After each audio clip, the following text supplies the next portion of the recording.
Ryan Rebalkin, welcome back to the show. Hey, it's really great to be back, Siko. I got questions for you. Yes, you do. How are you enjoying your Mel Gibson journey as a podcaster and both him as a filmmaker? Because at the time of this recording, I haven't heard other episodes because you're doing a good thing, mind you. You're recording a lot in the bank. You're slowly eking them out onto the Last the Action Heroes podcast network feed. So I haven't had the privilege to hear at the time of this recording your recordings with Craig and Doug and others. So are you happy with the journey that you're doing right now? Is this something you want to continue? Is it something other listeners can look forward to more Mel with Sequel? What's going on? Yes, actually, I've enjoyed it immensely so far, but that's mostly because I got to work with all the big guns.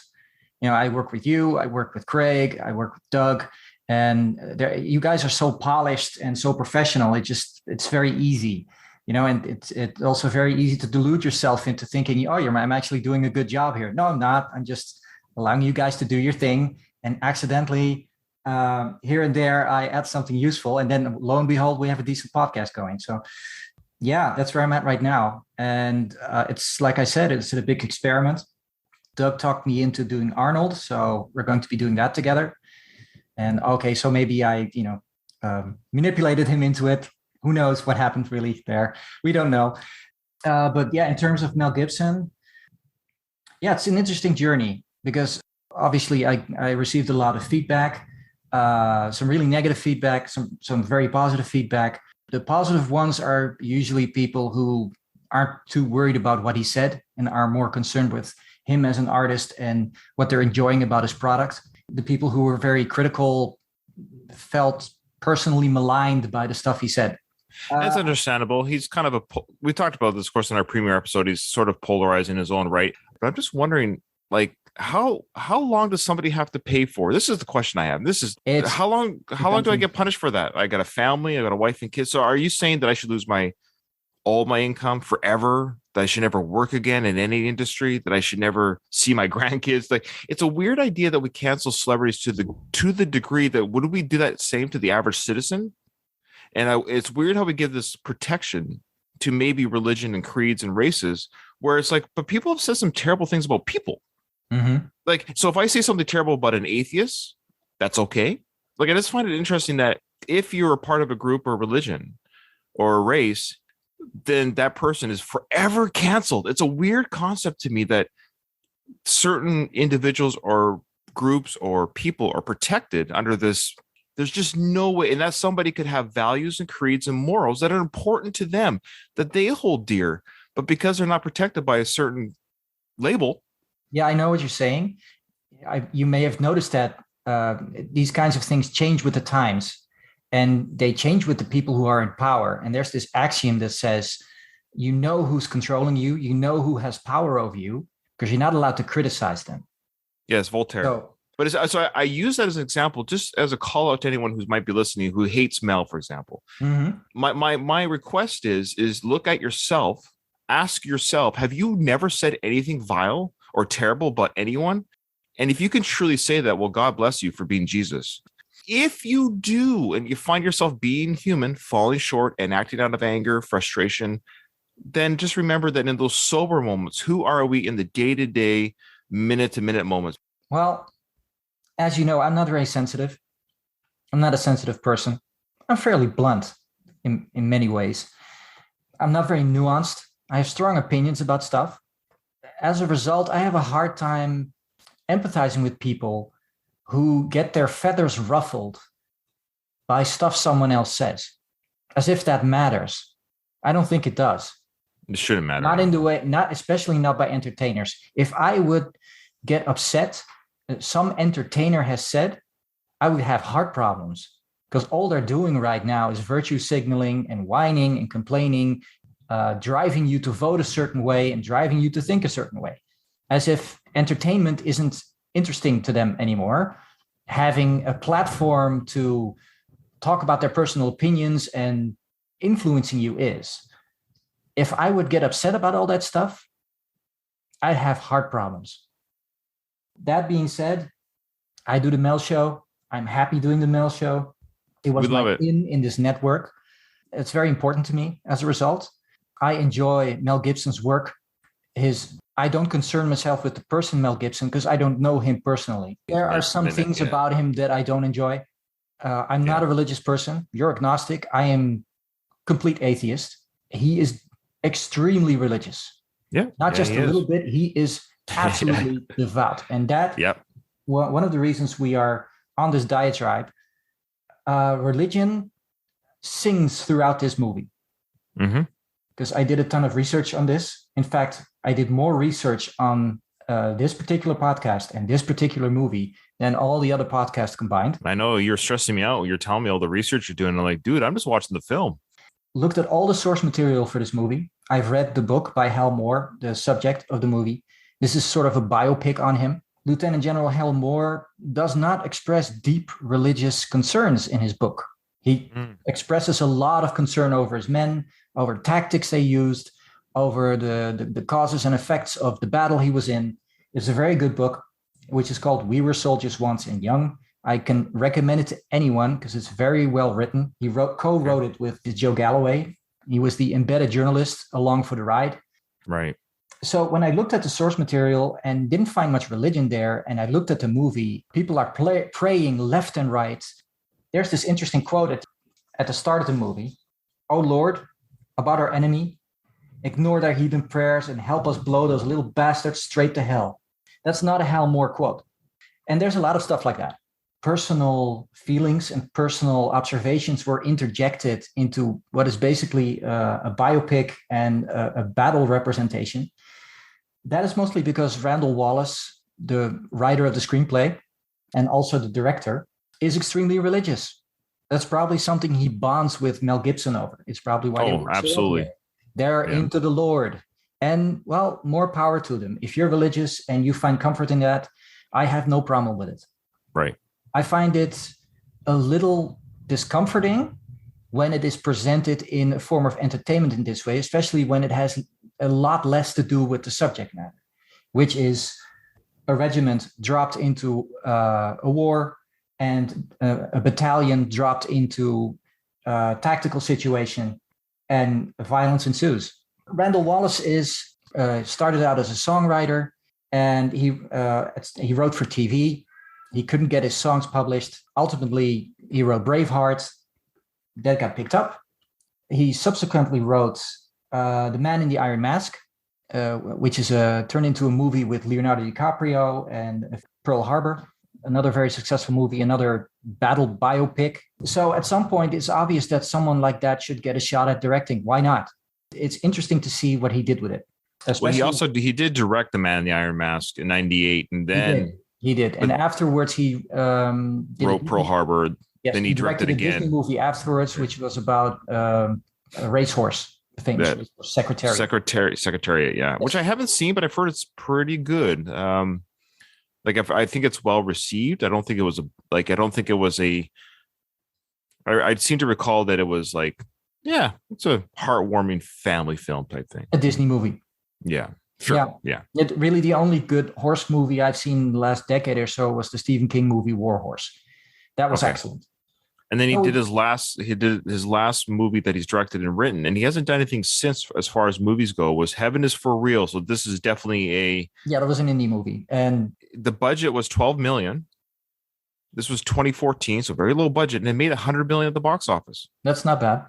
So it made 10 times its budget. And so, yeah, again, it's interesting that maybe he just retired, because I think what it is, though, Seiko, I think what his draw is, especially for a movie called Heaven is for Real, it's based on an actual 4-year-old out-of-body experience about heaven is really what it's based on, apparently a true story. Great. But I believe that the Christian audience is huge, and they come in droves. They came in droves for Passion of the Christ, directed by Mel Gibson. They come in droves for these Christian. Great. There's an audience for all these. That's fine. There's a community for every type of film. Christian audiences are certainly wide and big. And so and some of these same actors are in these films that have been in other, like Greg Kinnear was the star of this film, but he also stars in We Were Heroes. So it's just interesting. The same group of people do run in circles. Yes. And then sorry, I said heroes. My apologies. We Were Soldiers. Yeah, we're the last of the action heroes. That the word hero does tend to creep up sometimes. Soldiers are heroes, man. Let's be honest. So, anyways, So yeah, definitely, Mr. Wallace has a faith in Christianity. I don't particularly like him as a director. No, I don't like his style. And no. I highly suspect that Mel Gibson had a really big hand in not just the production, but also the direction of this movie. Because Yes, you and I are the exact Mel same Gibson's page. specialty. They've worked together before. So there was probably a lot that Mel could just leave to him, that he could just trust that his vision would be carried. The way we talked about on the other podcast where we talked about George Miller and how he was an auteur director, I don't feel that about Randall Wallace at all. So I'm not surprised at all that this movie did not receive many awards or was acclaimed in any way. And that's a shame because the story is so powerful. It is competently shot. Right. Even though I have some problems with it. And it's not my favorite Mel movie. There are elements to this movie that I really enjoy and that I will probably enjoy talking about. Because this is such a biopic and because this is about Vietnam, it gets you thinking. It really gets you thinking about war, about Vietnam, something I only know about from other people because I was born pretty much after Vietnam. I was born in 1973 and the war in Vietnam ended officially in 1975. Realistically, it ended at the end of 1969 after the Tet Offensive, when public support for the Vietnam War in the United States collapsed completely, and they all but withdrew and had allies fill their shoes, and that whole thing just muddled on while Nixon tried to negotiate some kind of what I think they called it peace with honor. And that brings me really, like I said, to my first question. Ryan, you were in the Navy. Yeah. Tell us about the start of the Vietnam conflict. Tell us about the Gulf of Tonkin incident. What that was and why it happened. I can't believe you're asking me this question. I have no idea. You're a sailor. You're a Navy guy. Oh yeah. So I know the world's history and all the wars. Well, you asked Doug every cop question you could possibly invent.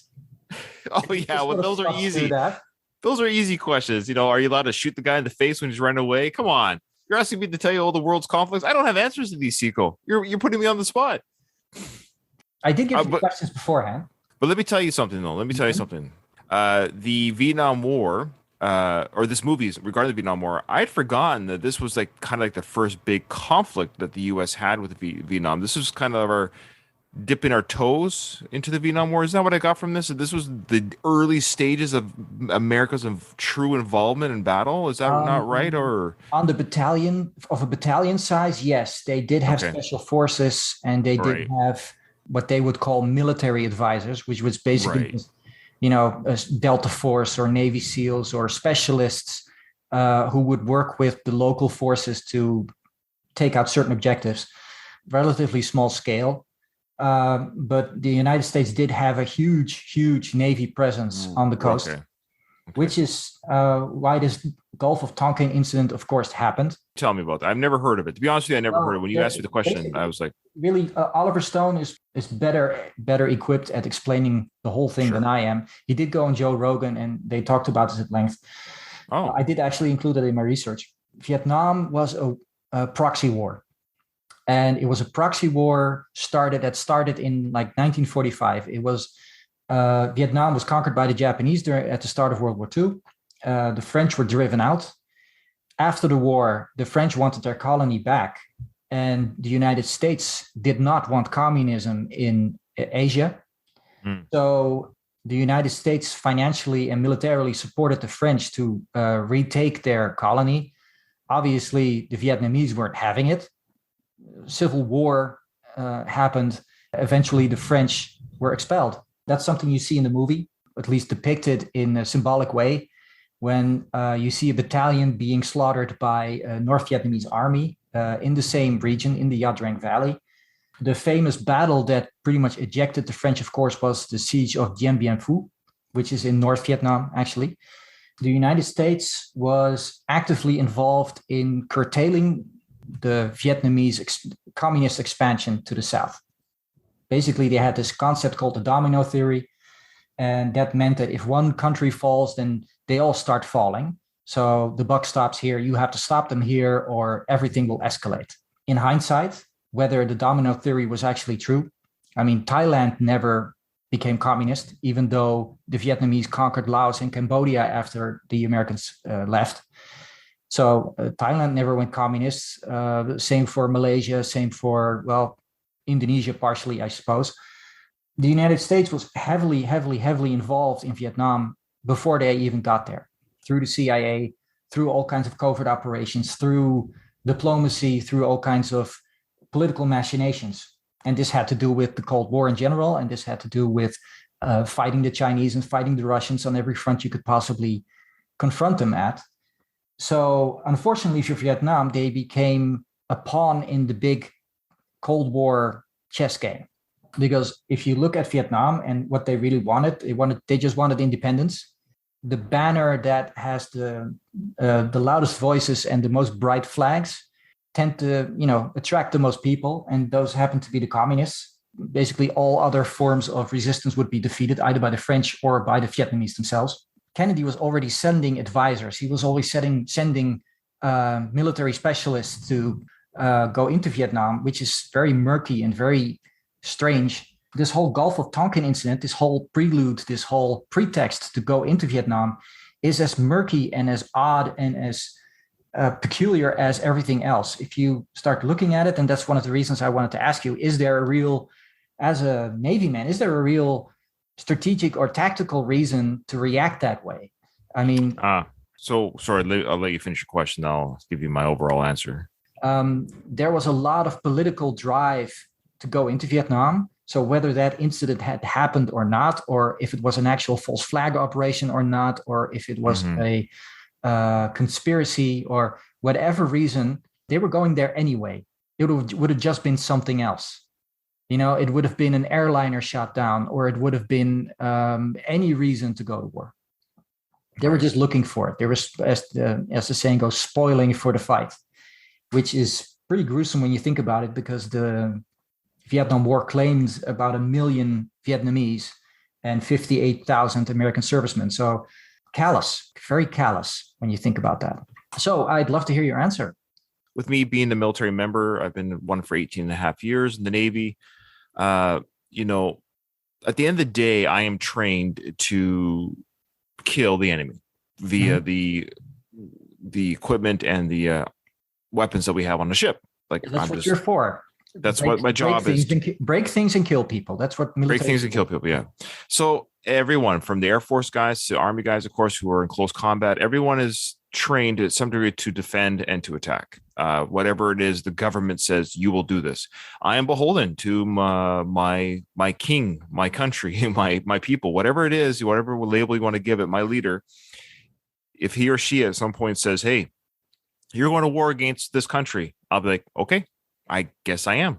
And that was a very interesting part of this film, watching this and watching both sides, the leader of the Vietnamese people and the leader, of course, of the American fighters, Hal Moore. We're seeing both of their tactics and their thinking, and the soldiers, and we see the Vietnamese soldiers being afraid, being scared, being angry. We see both emotions from both sides.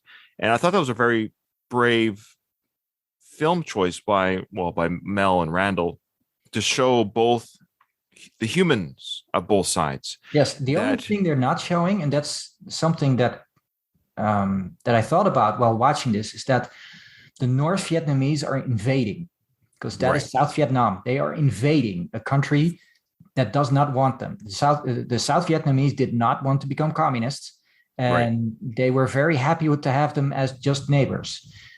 The Americans are interlopers, and they are there for their own reasons. Even though they say they support democracy, they would just support military generals who would make all kinds of coup attempts. During the American occupation, there really wasn't a democracy. Nobody voted for anything. It was just one general after another. That military personnel who basically, like what you just voiced, have this credo of, well, you have not to ask the question why, you have but to do and die. That is your job. The political questions have already been answered. Somebody pulled the trigger. We are the bullet coming out of the barrel. So you have these two forces colliding. And this happens in this place called the Yadrang Valley. Try and find that on the map. It's in the hills. And if you listen to the Billy Joel song, they held the hills, whatever that means. Right. Basically, they held the high ground, which in my opinion, I've watched Star Wars. If you hold the high ground, you win, right? Right. I remember that scene. Right? Well, okay, we're being facetious, but they came up with a new form of warfare, the Americans did. And the Vietnamese apparently were very curious what was going to be thrown at them. So the point of this movie and the point of this battle, and that was also the point of the book, was to show that this battle was instrumental for the rest of the war. What happened in this battle kept repeating and repeating and repeating, and it became the slaughterhouse for over a decade that it became. So it's a very interesting movie to watch from that perspective, because film is very sentimental towards the families who lose loved ones. It's sentimental towards the soldiers who lose colleagues or who become wounded, and there's a lot of tear jerking. In my opinion, it masks a lot of the real questions that this movie should be asking. Why were they there? All the soldiers during that time asked themselves that. Why the hell are we here? What are we doing here? Right. Well, that's what I'm trying to get at earlier was. And nobody in this movie asked that because they're chomping at the bit to go to war. It's their job. Right. It's what they want to do. It's what they're paid to do. Let's go do it. So you have these two forces who are ready to collide, who are ready to go to war. So you have a very level playing field. There's no morality here. They basically have an unspoken agreement. We're going into this battle because we're going to kill each other by any means necessary, by every way we know how. And let's just see what happens. This is a knockdown, drag out fight. And that's what we're really watching when you get past the tears and when you get past all the sentimentality, because there's a lot of crying and there's a lot of sadness, and those poor women have to bring telegrams around to the wives who they just had a tea party with, and it's so sad and yada yada. How did this influence you? The film itself didn't make me cry. Now I do cry in films. I do get emotional. I felt emotion. Make you cry. No, I didn't, and I don't think I did the first time I saw this in the theaters, because I actually saw this in the theaters when it came out in 2002, and I haven't seen it since this week when I watched it. So this is only my second time watching this film. Okay. I think I feel all the same things you felt about the film regarding it's got some good moments. It's not Mel's worst. It's not his best. It's kind of a C+ film in many ways. There's some really cool shots, and there's some really almost TV movie of the week type of shots. But that being said, it's too sentimental at points. Yeah, it is kind of sappy. It's Randall Wallace coming in again. It did feel there were some moments, I can't exactly remember where, but I remember thinking, that I feel like a Braveheart cue coming in. It felt Braveheartish, but during the writer Randall Wallace is a songwriter. He writes from a point of emotion. He writes to sentiment. He writes to evoke emotion in you. Ultimately, he made some songs with Richard Marx. Now, if you've heard Richard Marx's stuff, that's about as sentimental, adult-oriented rock you could possibly write. The problem Did you cry? Did you cry? The first time I saw it, I was moved. Definitely. But did you cry? Tears? Yeah, I think so. Okay. I can't remember 20 years ago, to be honest with you. Maybe I did, because I would have been. It's funny. This movie's already 20 years old, if you can believe it. It is. It's very young when you think about it. But not a lot of these movies come around anymore. They try to do something, or try at least to show what the ultimate legacy of this battle is. Namely, that the Vietnamese learned that they cannot stand up to the American technology or the use of combined arms. Basically, they would use close air support. They would use close artillery. There would be a lot of communication back and forth between all these groups, whereas the Vietnamese were basically still using World War II tactics. They would come out of holes that had been pre-dug, and they would have some artillery, but most of it would be handheld and mortar.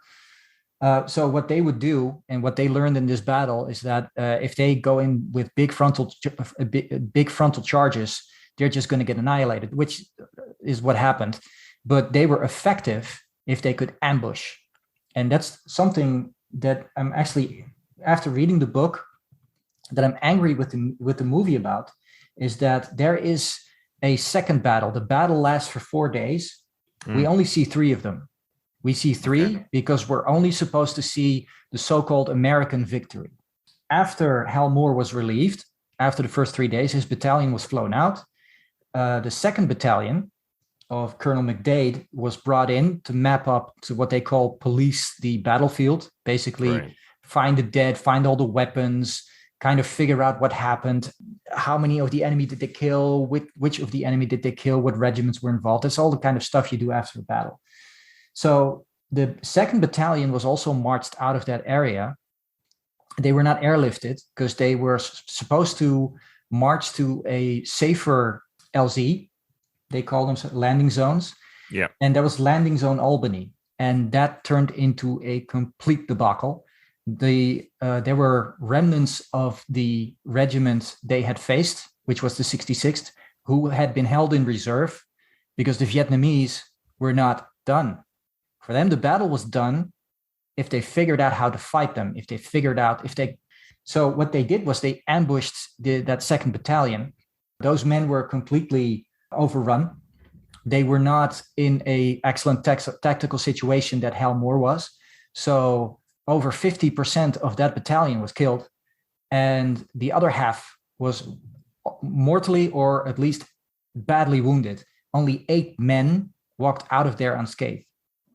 8 men out of close to 500. So that was a disaster, and that's not something shown in the movie. And that's that thing. What the Vietnamese did is what the rest of the Vietnam War was. The Americans looking in the dark, looking in the jungle, trying to find the Viet Cong, the North Vietnamese, trying to figure out where they are, going on patrols, and being ambushed by a numerically stronger opponent. That would happen again and again and again. And that's something that this movie doesn't quite explain. It shows really well how the Americans can fight, how their kill zone works perfectly, that if they know where the enemy is and it's a numerically strong opponent, they can just annihilate them.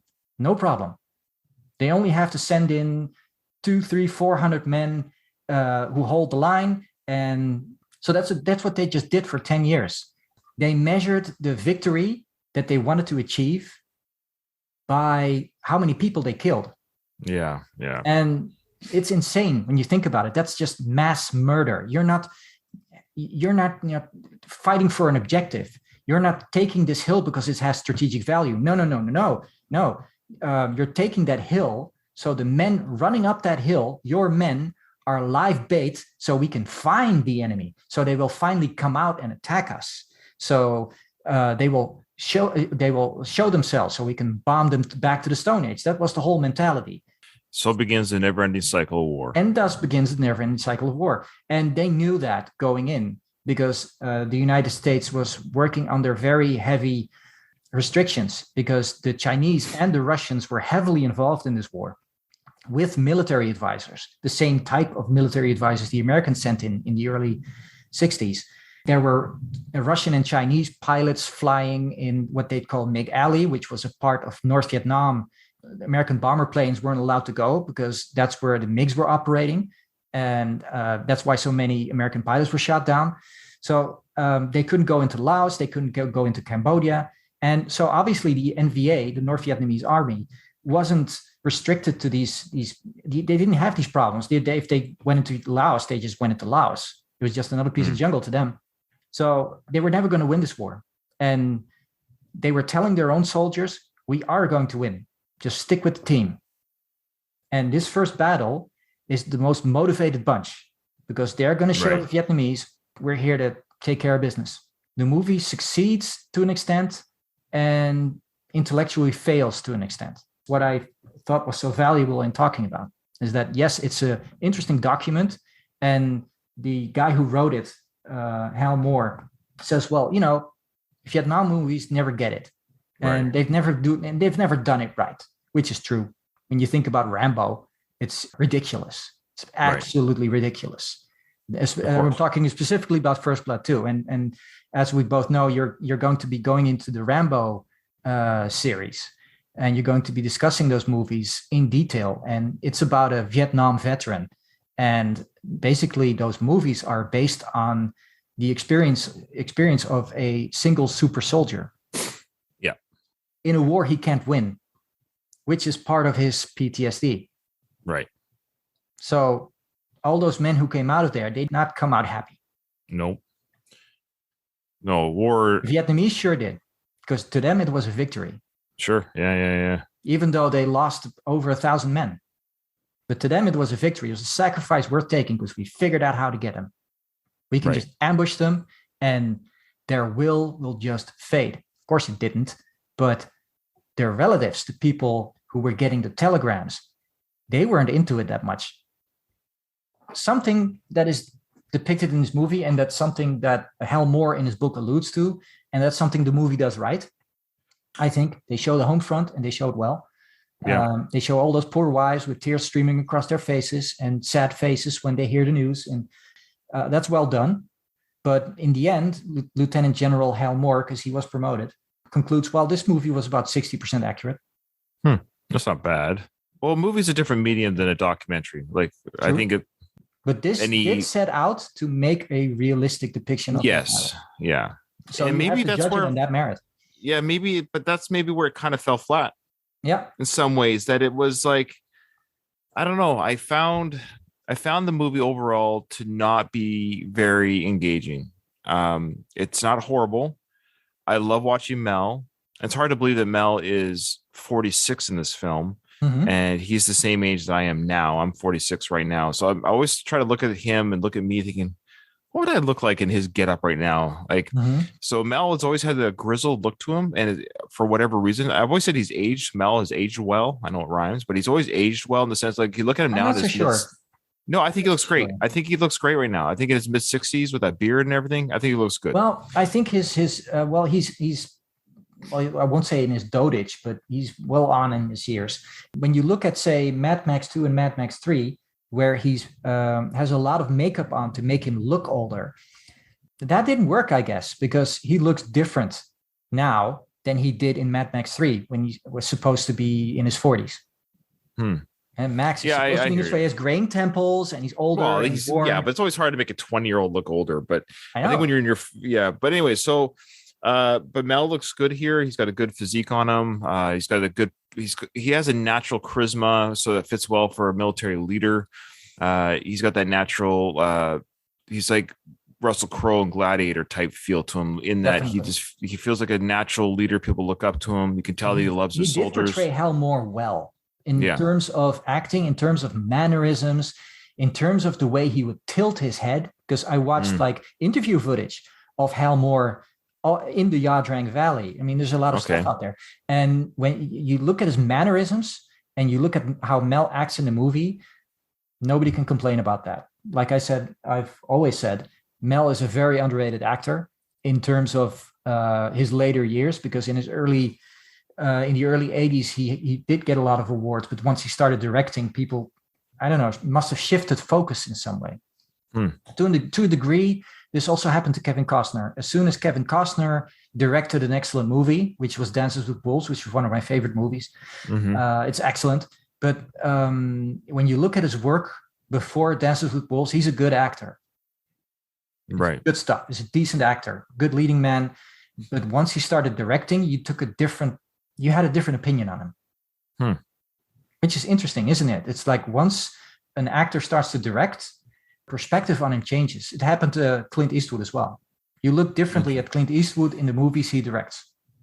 Oh, that's interesting. That's a good discussion. Yeah, I'd have to research that more, but he was very good in this film. But I've yet to really watch a Mel film where I think he's bad. Maybe the material's bad or the movie's not that great, but Mel always brings his Melness to movies, and he's got that natural charisma that is screen persona.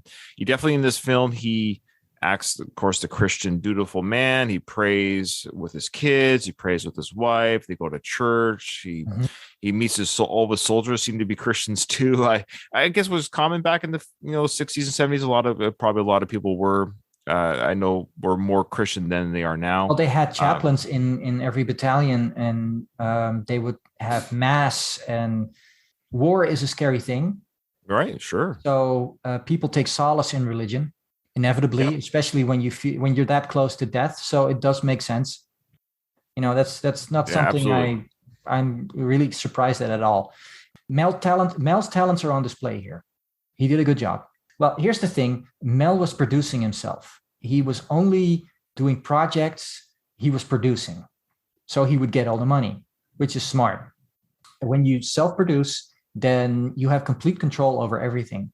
He only took scripts that he developed himself. So I don't think it phased him in any way, with the exception that ultimately I think the money dried up for stuff he tried to do. But I think that happens to everyone in Hollywood because there's only so much to go around. And that's because the MCU happened. When you looked at those really big movies, all those big franchises, they cost such a ridiculous amount of money. And there's only so much movie money that's going to be invested. And when you look at those years, the 10 years that we've had these awful superhero movies, you see a dramatic decline in the quality on every other movie. And you see that the work producer actors like Mel Gibson put out. It's the same with Right. everybody. Yeah. Right. Movies are changing for sure, but I think they're coming Well, it's back a a little way. I children's think market now. That's what they think. It's basically, right. I'm of the opinion when it comes to entertainment and when it comes to art, you make a artistic commercial product, and that's shifted. The artistry is gone, has been replaced by politics to a degree because they want to teach us something with their movies. They're giving us a superhero movie and they're telling us, well, you should really think about this superhero as having a different color and having a different sexual preference, because when you're 9 years old, that's very important to think about. And that's that's the age we're living in. And so people No, like even Mel though Gibson, nobody wants to talk about it, we all know what's going on. we know what's going on. And people like Mel Gibson, who have a very different view on things, Sure. they can produce whatever movie they want, but they're not going to get that much money for it because that's not the way the gravy train rolls. He's taking a lot of acting gigs right now. Yeah, he's And like really his career is. I maybe Hollywood has forgiven him because he's got a lot of films coming out. And in fact, 2 trailers of his dropped this week. Just 2 different movies this week alone have dropped on Mel Gibson. if you look at the movies he's making, I won't say they're like Backtrace, but they're not the stuff he would do in the late 90s or I don't think they look that bad. The ones with Mark Wahlberg. It looks like, but I mean, what I mean, it looks another like the kindred spirit when quality. you think about Yeah, it. yeah, stop it. And one's with Mark Wahlberg, and another one is called Panama, and it's with that trailer just dropped last 48 hours, and it stars with a guy from Yellowstone. Mhm. But this look, he's just got to like. There's a few that he's come out with recently that I still have yet to see, but I want to see. I've heard good things about Boss Level. I've heard good things about Fat Man. I still want to see Dragged Across Concrete. I heard that's a really good one. But anyways, Mhm. I guess in some ways you could say Hollywood has forgiven him in the sense of like, time has passed since, and look, people who commit murder get out of jail for good behavior, right? So Mhm. has Mel committed murder? No. So I would say I think he's out of Hollywood jail. I think in some ways Probably. he for good behavior because I don't think anything has happened in a long time. I don't think any controversies happened that I'm aware of in a Well, long he's time. he's off the sauce. Yeah. Certain social situations, he's apologized publicly Yeah. to the right people. That's what I Yeah. suspect. And that's what I was Um, trying to say at the very beginning of Whether this he's episode come was, to new insights in terms of how well, he we don't feels know. about certain groups, that yeah, well, I don't know, Then you're just and speculating that's in something your I'm really still looking at. It's like, okay, I don't think Mel changes much in terms of the person he is, most people and don't, no, that's and everyone. I think he still holds very strong religious beliefs, and those Yeah. religious beliefs fuel his way of thinking Yeah. That's to the a danger great of degree. religion. Yeah. Yeah. I mean, he made the Passion of Christ. That shocked a lot of people, the way he did that. I'm still on the fence on whether I'm going to actually cover that movie because I know enough about religion that I do not enjoy that movie Right. Yeah. to the I same haven't seen extent it. that I don't enjoy parts of We Were Soldiers.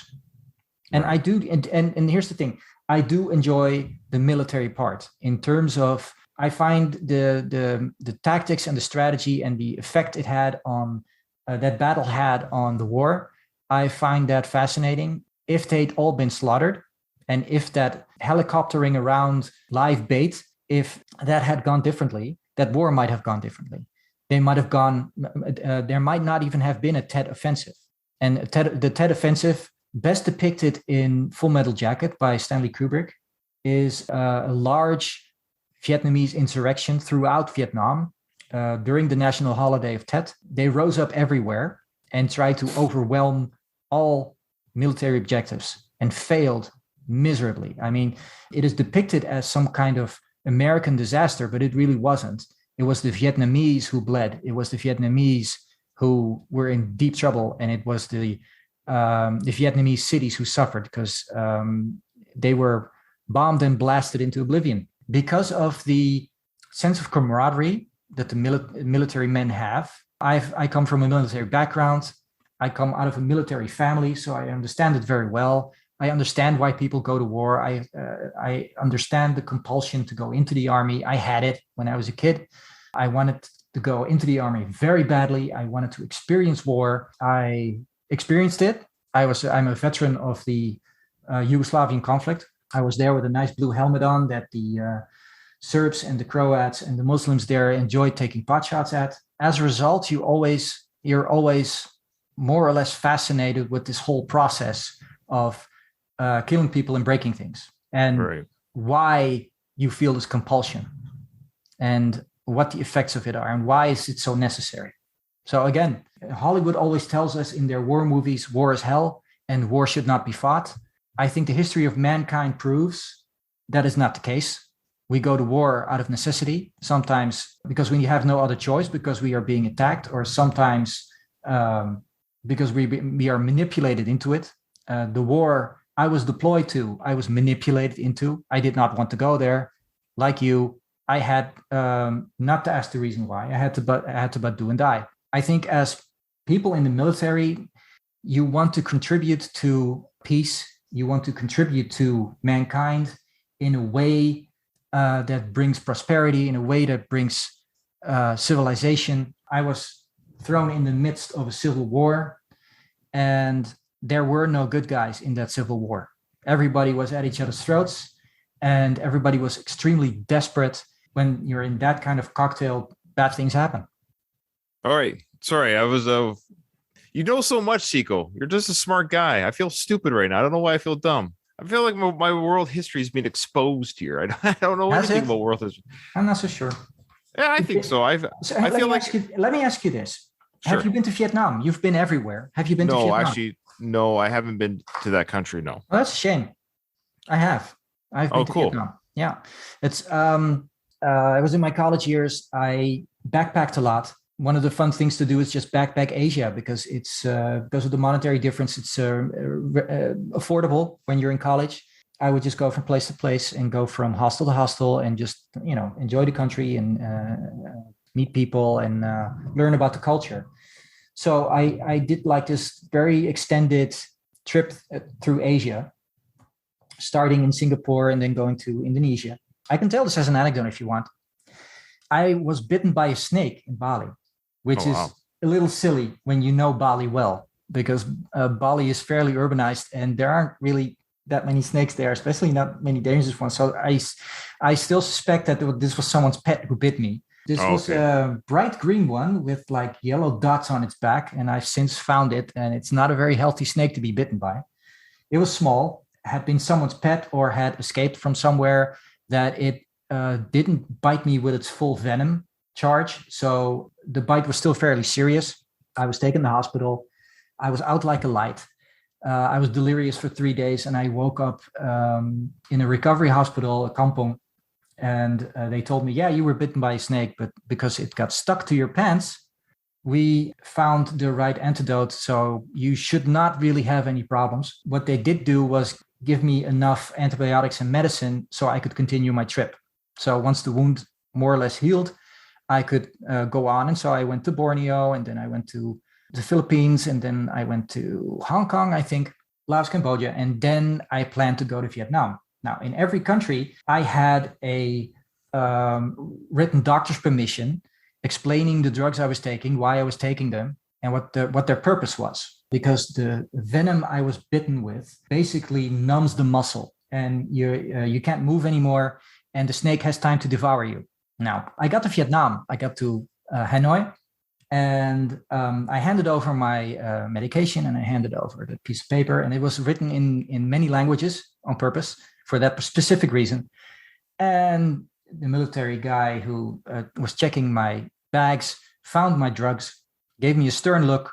I gave him my piece of paper. He stared right through the page. He threw everything in an envelope and sent it off, and rescinded my visa immediately, and said, you are only allowed to travel in groups.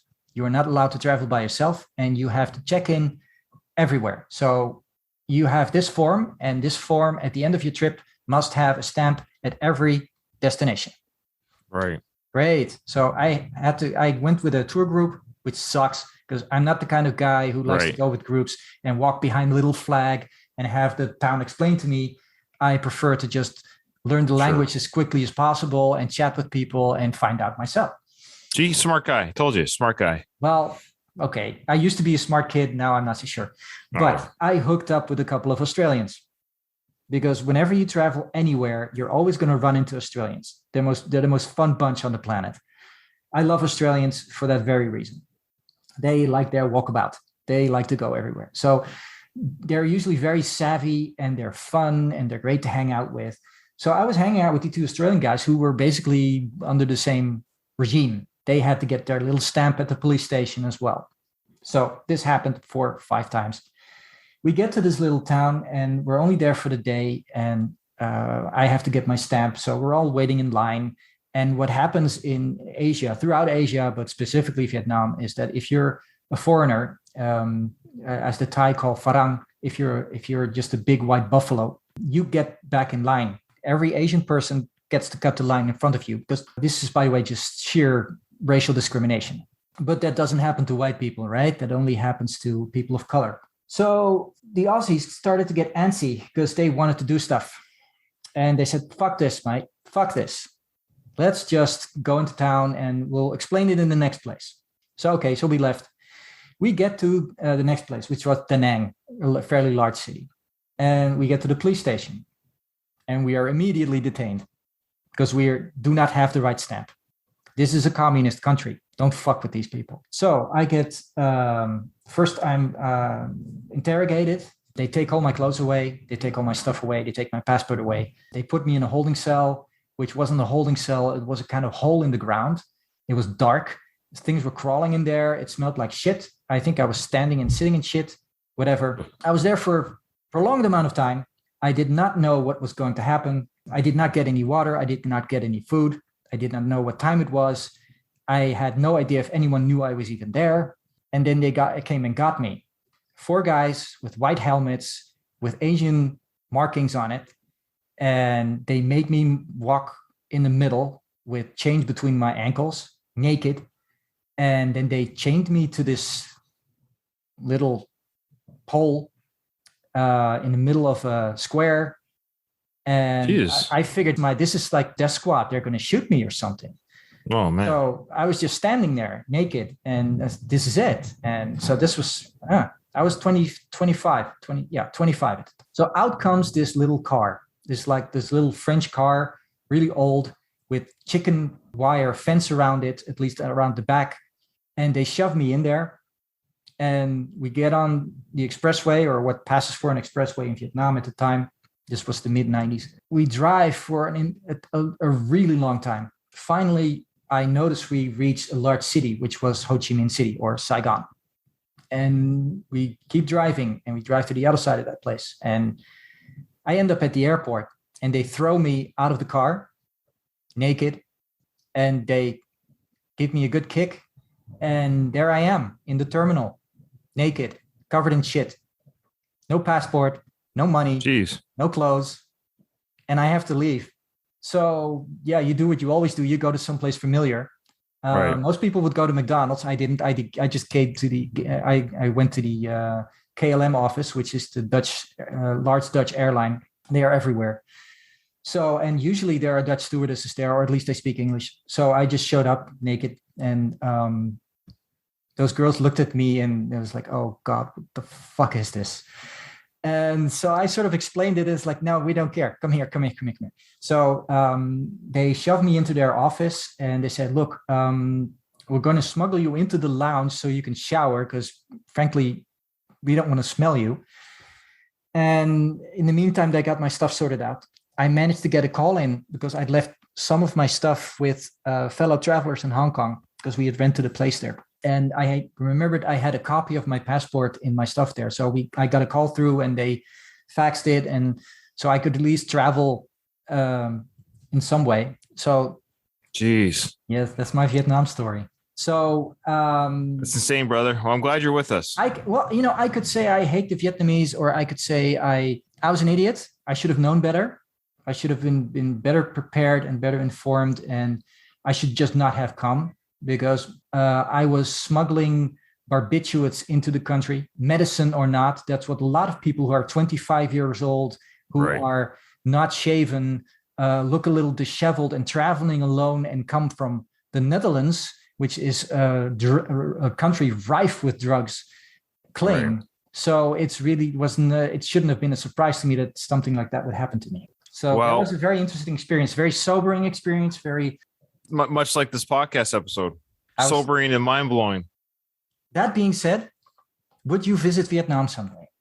I can highly recommend it because the place is beautiful and the people are lovely and the food is great. And would you visit? Oh, I think our ships do make port visits there. I just haven't been on a ship's program that's done it yet. That's all. I've been to other Pacific Asian countries. I just haven't done Vietnam. Mm-hmm. So I definitely, I would love to go there. Would I spend my own money to go there? Probably not. But if the ship drops me off there for a port visit, yes, for sure. I'll enjoy it. But I just can't imagine I'm going to book a ticket just to go to Vietnam with the wife. I unlikely. We'll probably go to Hawaii first. Now, big war movie, big battle epic. Mel's done a lot of them. How does this one, in your opinion, stack up to Braveheart or The Patriots or Hacksaw Ridge? What's at the bottom? It's at the bottom, the worst one. Yeah. It's the worst one. Yeah. Patriots much better. Braveheart, of course, is the best. Hacksaw Ridge is probably third or the fourth. I'd go Braveheart, Patriot, Hacksaw, this film. Yeah, it's interesting because We Were Soldiers is 60% historically accurate according to the expert, which is the guy who wrote the source material. Right. Which is why I'm withholding my opinion because his takes precedent. Braveheart, what do you mean? Are you saying you're withholding your opinion? What do you mean? Well, in terms of historical accuracy, because I could do research, but that means nothing compared to the research that Hal Moore's done. All I did was I took his book and his footnotes and I looked at his source material and traced those and could find little fault. It's an excellent book. Okay. So the irony, of course, is that The Patriot and Braveheart are radically historically inadequate. Sure. I mean, Braveheart is fantasy pretty much, and The Patriots, I'll be talking about that one with Doug next season, I hope, and we're going to be delving into the mess they made there. And but I love the film, though. I love the film. Yes, and they're entertaining, aren't they? Yeah, I mean, at the end of the day, I think that's why this film maybe is a C+ for me, because sure, is it historically accurate? Great. I kind of like the fantasy of Braveheart. I like the zaniness and crazy. I love Mad Mel and The Patriot when he goes crazy with that tomahawk man. I freaking love it. I love it. It's for film watching. I love it. Yeah, although they did put a lot of action pieces that Hal Moore in reality really wasn't in this movie. Like you see at the end of the film that they have like this last charge. They have a bayonet charge up the hill with the remnants of the battalion, and then they defeat the Vietnamese with the help of a gunship that comes up behind them and mauls everybody. Okay, that was complete fiction. That was complete nonsense. That never happened. The hill was stormed, but it was stormed by another battalion, a Vietnamese airborne battalion. And that was after an extensive B-52 bombing campaign. So there you go for historical accuracy. The bayonet charge did take place, but that was at LZ Albany. And that was done by Lieutenant Rescorla, who was not in the movie, which I do not understand. Because when you look into the history of this Lieutenant Rescorla, he was originally British. He was a Korean veteran. He came to the United States. He volunteered for the American Army. He went into officers training, and he became an officer under helm in the 2nd Battalion under Colonel McDade. But he was on loan as a reserve on the Yadrang battle, because they did fly some 2nd Battalion people in. And this Rescorla guy, who's actually famous for singing during the battle to lift up the spirits of everybody.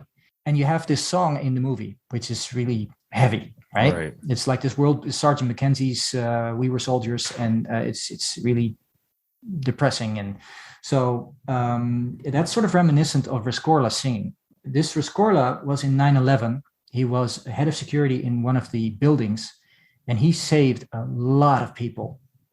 He died in the building, but he got a lot of people out. So this was an immense human being. And he earned all kinds of medals during that battle, and they did not include him. I find that very peculiar. I don't know, maybe he wasn't a Christian. Maybe that was the problem.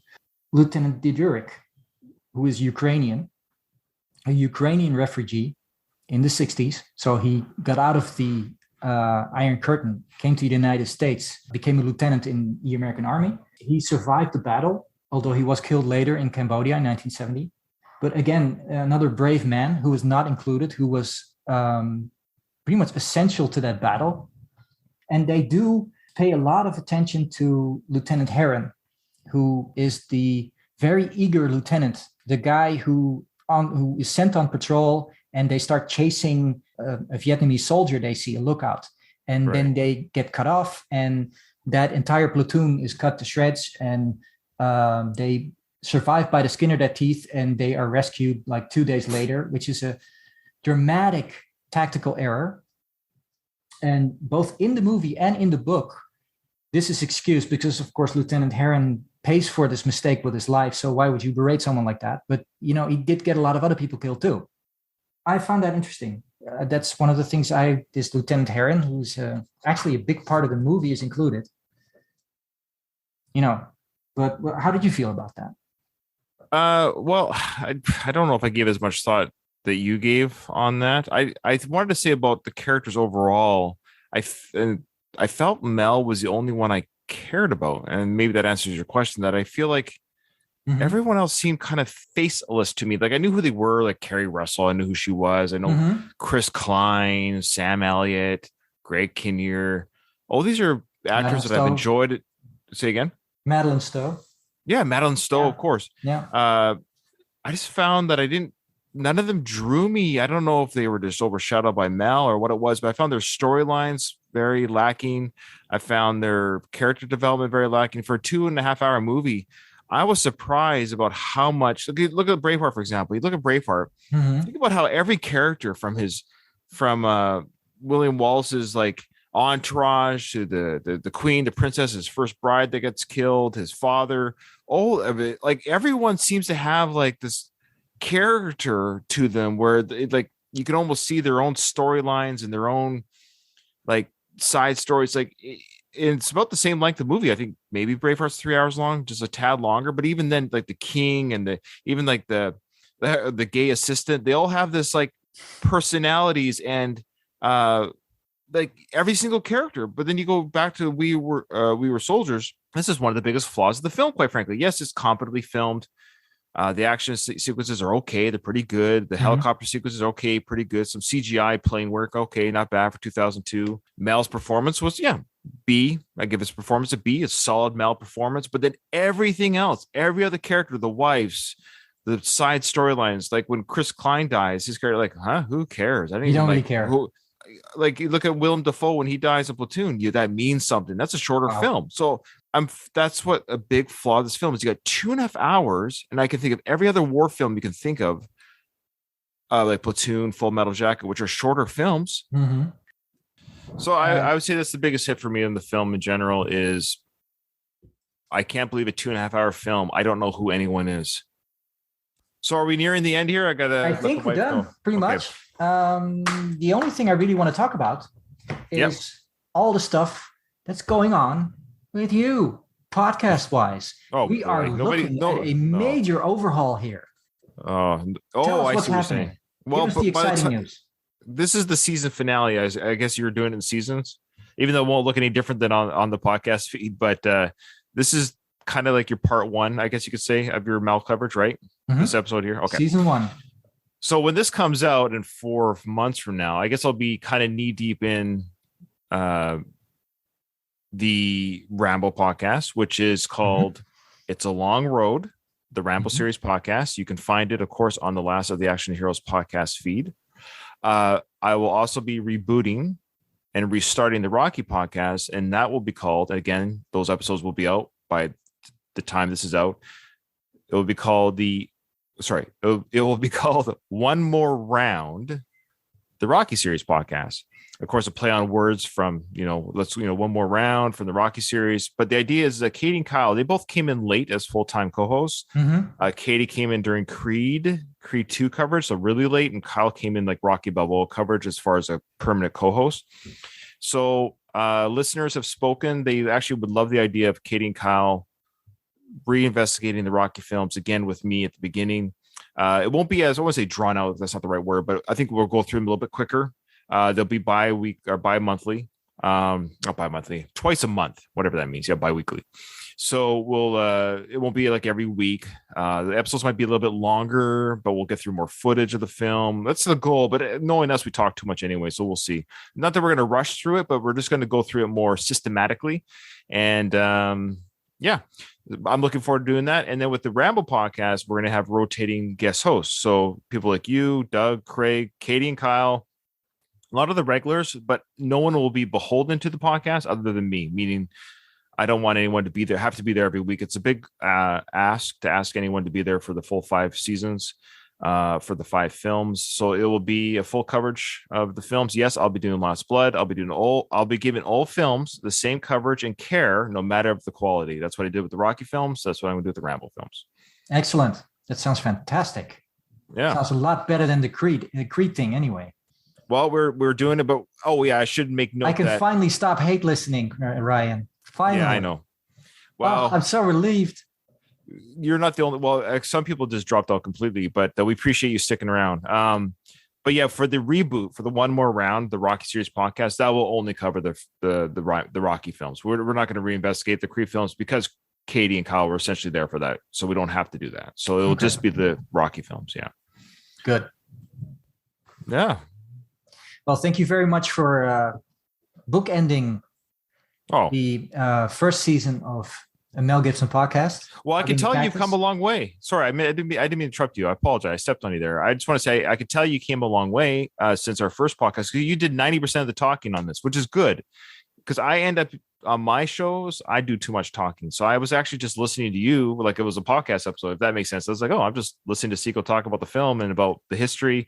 So I just want to let the listeners know that, yes, I was a little bit quiet, not because I didn't have anything per se, but I was just like, I'm just listening to Seco talk about history and the Vietnam War and the film. It was actually just for me as a host, because I do so much talking on my other shows. I was like, I'm just got to just chill and listening. It's nice not to be the main host sometimes. So good job. You're coming a long way. I appreciate it. You're definitely in the flow. You don't need hand holding by me anymore, Doug, or anything like that. So we could definitely be your co-host anytime you ask, but you're doing just fine on your own. You're good. The training wheels are coming off. Oh, they're off. They're totally off. So definitely it's just a marked, not improvement, but you can tell the growth from our Mad Max episode to this one. So thanks for having me on. And I think you can take comfort in knowing you're doing just fine. Well, we'll see what happens next season. Lay me down in the Colgren,